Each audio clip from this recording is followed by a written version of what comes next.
हाय सांग मैंने आज मो घर लोकंकर फरमाइश मो पाखे थिला जे रोटी आ पनीर तरकारी जेहेतु तांकर इच्छा थिला तेणुकरी मु आ मना न करि पारि स्टार्ट करदेली पनीर तरकारी बनवा से प्रथमे पनीर को छोट छोट करी काटिदेली। बाकी आउ जहाँ जिनस रहा जमीक टमाटो कैप्सिकम ताको भी सब छोट छोट करी काटिनेली। तापर मसला जोगाड़ करने लगी कि पियाज रसुण अदा से गुड़ा को भी छोट छोट करी काटिदे। आउ खाइबार स्वाद बढ़िया धनिया पत्र और कंचा लका को भी मध्य काटिदे। सब मसला को काटी सारिया पर पट्रे पूरे ग्राइंडिंग करने नहीं गली। आउ आड कली किछि चारु मगज आउ ता सहित ग्रीन मटर मध्य रखिथिले। एठी सब किछि रेडी कर सारला पर तेल कढ़ई बसैकी पनीर छाड़िबा को लागी गली।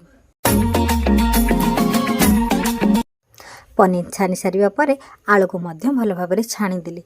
तापर सब किछि रेडी करी बसई देली तरकारी पई तेल कढ़ई। आउ तेल गरम होला पर पियाज लंका को पकेईकी मसला को पकेई देली। तापर धीमी आंचरे मसला को धीरे धीरे कषिबा भितर लंका गुंड हलदी गुंड स्वाद अनुसार लुण सब किछि ऐड कली। तापर मसला रू जेतेबेले सेंट आसिला तापर मु टमाटर ग्राइंडर करके रखिथिली आ ताको देई देली। ता ऊपर ग्रीन मटर को देई पुणी थरे कषिबारे लागिली।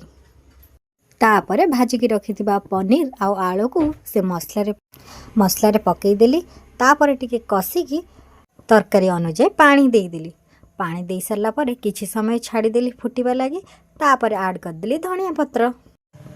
तापर रेडी हो गला मोर पनीर तरकारी। पनीर तरकारी पर पुणी रोटी करबा लगी पड़िली।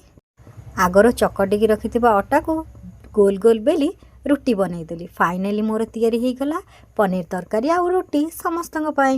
केमती लागिला कमेंट करी कहिबे।